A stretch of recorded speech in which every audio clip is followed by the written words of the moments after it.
వర్షం ఆగట్లేదు. అండ్ హైదరాబాద్ లో వరదలు.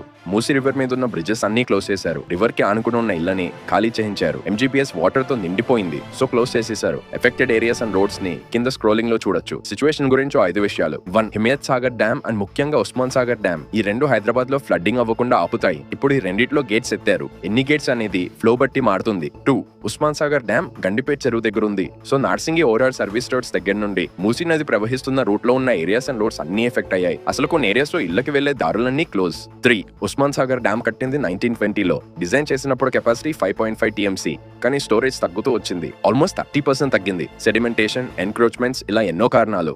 4. నేచర్ సైంటిఫిక్ రిపోర్ట్స్ లో పబ్లిష్ అయిన ఒక రిపోర్ట్ లో ఉస్మాన్ సాగర్ పరిధిలో ఉన్న 65% ఏరియాస్ ఫ్లడ్డింగ్ ప్రోన్ అని చెప్పారు. 5. పోలీసులు, GHMC అండ్ డిపార్ట్మెంట్స్ కలిసి సిచ్యువేషన్ ని కంట్రోల్ చేయడానికి ట్రై చేస్తున్నారు. కానీ లాంగ్ టర్మ్ సొల్యూషన్ కూడా చూడాలి. ఎందుకంటే వర్షం మరీ ఎక్కువగా వస్తే సిచ్యువేషన్ చేయి దాటిపోద్ది. మీ ఏరియాలో ఫ్లడ్డింగ్ అవుతుందా? కమెంట్ చేయండి.